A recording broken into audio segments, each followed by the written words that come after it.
Salve amanti del terrore! Oggi parleremo dei mostri nei videogiochi. Chi di voi non ha trovato almeno una volta un mostro che lo spaventava ogni volta che giocava? O che l'ha spaventato a tal punto da non riuscire nemmeno a finire il gioco? Beh, in questo video vi mostrerò alcuni mostri veramente spaventosi, che a me personalmente hanno fatto paura. Ma prima, sigla!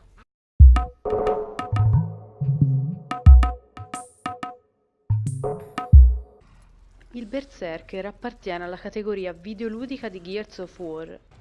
È una locusta quasi totalmente cieca, ma localizza il nemico seguendo odori e suoni. Quindi se ti muovi troppo velocemente, il Berserker ti individuerà e si dirigerà verso di te con una corsa. Ha una corazza estremamente robusta, infatti l'unica arma in grado di ucciderlo è un laser orbitale chiamato il Martello dell'Alba. Ovviamente non sarà così semplice, dovrei farti inseguire all'aperto, perché l'arma funziona solo all'esterno. È sempre molto divertente farsi rincorrere dal berserker. Girando per le infinite stanze di Layers of Fear in compagnia del pittore alquanto tormentato, di certo non vorresti incontrare la sua defunta moglie. Appare quando meno te l'aspetti, facendoti veramente saltare sulla sedia. Puoi anche seguirla, ma tu rischi e pericolo, perché non hai modo di difenderti. Puoi solo ascoltare i suoi lamenti e cercare di capire cosa hai fatto di così orribile da meritarti di essere perseguitato in quel modo. Soprattutto date retta alle scritte sui muri. È un consiglio.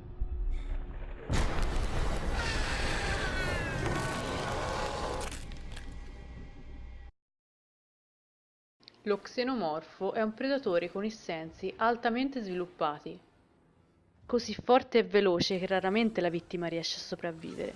In Alien Isolation, l'ultimo capitolo videoludico di Alien, lo xenomorfo diventa ancora più terrificante, perché non può essere sconfitto. Potrai soltanto nasconderti in armadietti o prese d'aria. L'aspetto più terrificante del gioco è che l'alieno sarà in grado di apprendere le azioni del giocatore. Quindi se passerete il tempo nascosto negli armadietti, come ho fatto anch'io, lui se ne ricorderà e vi verrà a cercare, proprio dove credevate di essere più al sicuro.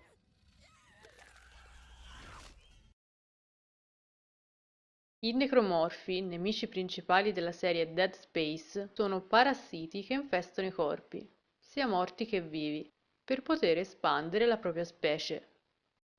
Durante il corso del gioco vi troverete spesso ad urlare, perché queste simpatiche creature spunteranno dai posti più improbabili.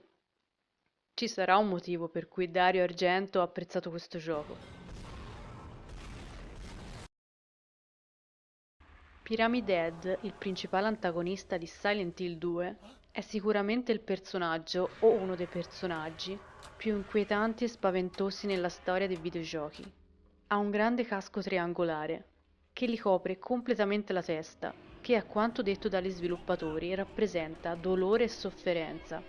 Pyramid Head appare per la prima volta in Silent Hill 2 negli appartamenti Woodside, dietro delle sbarre che ci separano da lui, ed avvolto in una strana aura rossa, rimane totalmente immobile a fissarci, creando quel senso di inquietudine che si accompagna perfettamente all'atmosfera del gioco.